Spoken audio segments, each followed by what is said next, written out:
Hola, soy Saskia Niño de Rivera. Bienvenido a un martes de podcast. Un martes más de penitencia.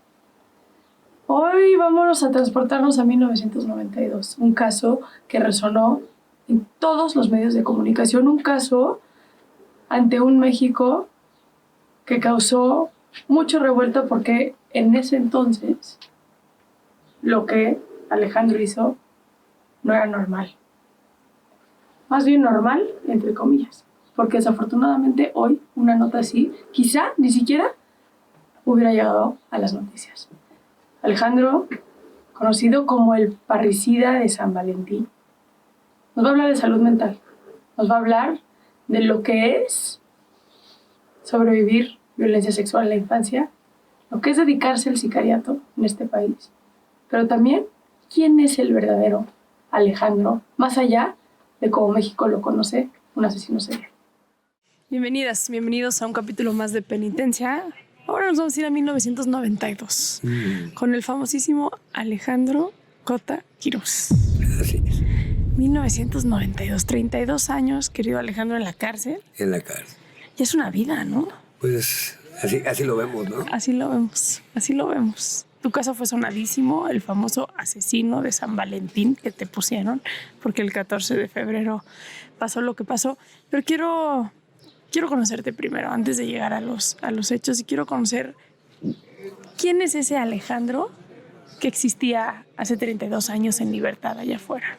¿Cuál es tu historia? Bueno, mi historia. Creo que mi historia se asemeja mucho a la historia de muchos chavos en México. Un hogar clase mediero, cuando todavía existía la clase media en este país, donde en apariencia todo iba bien, pero interiormente iba demasiado mal. Mi padre fue un ingeniero mecánico que estuvo a cargo de todo el drenaje y la iluminación de la torre de Pemex, al complejo de Pemex que está aquí en la ciudad. Mi madre, pues bueno, era una secretaria y asistente educativo, donde en apariencia todo iba bien, hasta que mi papá empezó a tener una relación algo muy peligrosa con el alcohol, ¿no? El bendito alcohol que ha deshecho tantas vidas de tantas personas en todo el mundo. De tantas familias. Y que casualmente te preguntas, dices, bueno, satanizas un montón de drogas, pero sigues permitiendo una que daña tanto en el momento y por consiguiente, ¿no? Todo iba bien, hasta que mi papá como te digo, tuvo la onda de lo del alcohol. Empezó a tomar y se empezó a degradar, ¿no? Empezó a ser alguien distinto, alguien que se empezó a ausentar. Mi madre empezó a experimentar una sumisión muy de flojera, sí, muy de hueva, muy de señora de esta ciudad hace años. De esa ¿no? época. De esa época de, pues es tu cruz y te aguantas, ¿no? O sea, es tu cruz y te chingas, ¿no? Tú la escogiste, pues tú lo X, ¿no? ¿Podrías ejemplificarlo un poquito? O sea, ¿cómo era esa sumisión? Sumisión, 2 de la mañana, tengo ganas de una botella, no me interesa dónde carajos la consigas, ¿no? Iba tu mamá y la Ya conseguía. lleva donde la conseguía. Pues, esto estoy hablando cuando yo era pequeño, estaba chavo, ¿no? Entonces, varias veces me tocó entrar a salones de baile, a lugares medio extraños, a conseguirle una botella al tío, ¿no? Claro. ¿Para qué? Para que no hubiera golpes, no hubiera gritos, no hubiera sombrerazos, ¿no? Qué fuerte. ¿Qué edad tenías? Yo iba a brincar de los 5 a los 6 años, ¿no? Chiquitito. Teníamos una historia de clase media alta. Íbamos a una escuela particular de los famosos sistemas educativos activos. Okay. Así se llamaba la escuela, de hecho, escuela activa. Todo iba bien. Todo iba bien hasta que empezamos a ver un montón de cosas. Empezó a haber golpes, empezaron a haber gritos, sombrerazos. Empezó a dar vergüenza que conocieras a mi papá. ¿Por qué? Porque una persona que se dedica completamente a estar todo el día hasta la madre.